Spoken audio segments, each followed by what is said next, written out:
les préparatifs commencent. La planète entière s'apprête à accueillir une nouvelle année, peut-être plus reposante. 2023 a eu son lot de moments forts et dès les premiers jours. 8 janvier 2023, des centaines de partisans de l'ancien président Jair Bolsonaro prennent d'assaut le Congrès national du Brésil. Ils refusent l'entrée en fonction du président nouvellement élu, Luiz Inácio Lula da Silva. 6 février, un séisme frappe Gaziantep, en Turquie, suivi d'une réplique de magnitude 7,5. Le sud de la Turquie et le nord de la Syrie sont fortement impactés. Plus de 50 000 morts sont à déplorer. 10 mars, contre toute attente, l'Arabie saoudite et l'Iran concluent un accord de réconciliation.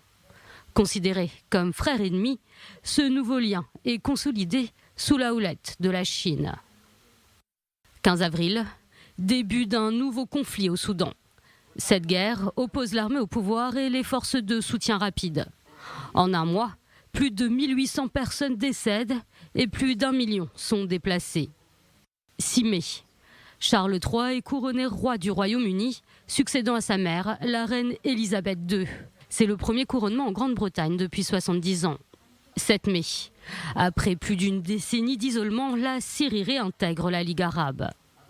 29 mai, avec 52% des voix, Recep Tayyip Erdogan remporte une victoire contestée lors des élections présidentielles en Turquie.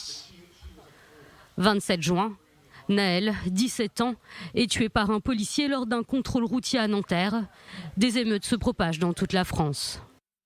23 août, Evgeny Prigojine, chef du groupe Wagner, décède dans un accident d'avion.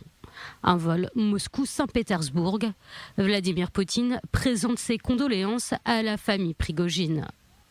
8 septembre, le Maroc est frappé par un tremblement de terre de magnitude 6,8.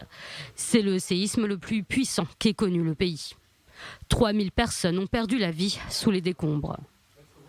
21 septembre, l'Azerbaïdjan lance une offensive rapide dans la région contestée du Haut-Karabakh. Depuis des années, l'Azerbaïdjan revendique ce territoire. L'Arménie condamne et qualifie ses actions de nettoyage ethnique dans la région. 7 octobre, offensive du Hamas sur Israël. Le groupe terroriste massacre 1200 personnes, en kidnappe plus de 200. C'est la journée la plus meurtrière qu'ait connue le pays. C'est le début d'une nouvelle guerre au Moyen-Orient. 19 décembre, décision historique de la Cour suprême du Colorado. Elle déclare Donald Trump inéligible à la Maison-Blanche, une décision qui suscite de vives réactions. L'ancien président a décidé de faire appel devant la Cour suprême des États-Unis.